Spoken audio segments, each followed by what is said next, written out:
ধরেন একটি শিংওয়ালা ছাগল আরেকটি শিং ছাড়া ছাগলকে গুতা মেরেছে, তাহলে নিঃসন্দেহে যেই ছাগলটির শিং নেই সেই ছাগলটি বেশি ব্যথা পেয়েছে এবং ছাগলটি দুর্বল।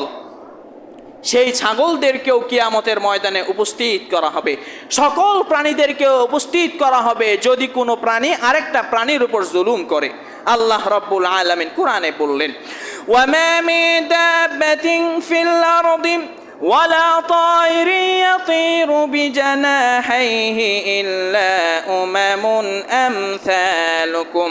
দুনিয়ার বুকে যত প্রকার প্রাণী তোমরা দেখতে পাও, চাই সেটা হোক কোনো প্রাণী কিংবা কোনো পাখি কিংবা অন্য কোনো প্রাণী হতে পারে, সেই সমস্ত প্রাণীরাও তোমাদের মতো একটা জাতি। তোমাদের ভিতরে সাদা কালো ছোট বেটে সব কিছু মিলিয়ে আছে, ঠিক তদ্রূপ প্রতিটা প্রাণী তারা হলো এক একটা জাতি।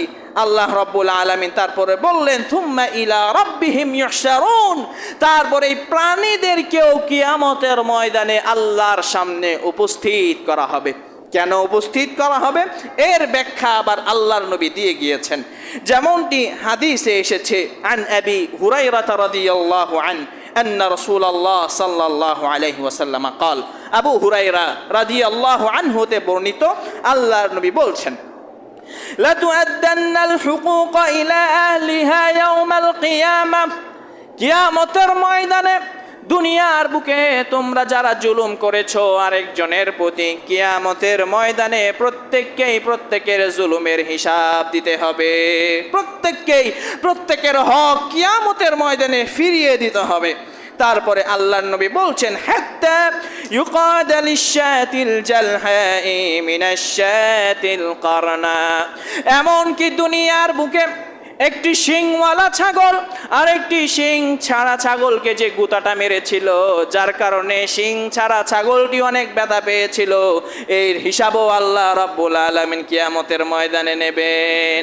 তার মানে এই যে জুলুম, এই জুলুমের বিচার কিয়ামতের ময়দানে যদি উঠে, এর থেকে বাঁচার আর কোনো পথ নাই, জাহান্নামে পর্যন্ত নিয়ে আপনাকে ছাড়বে।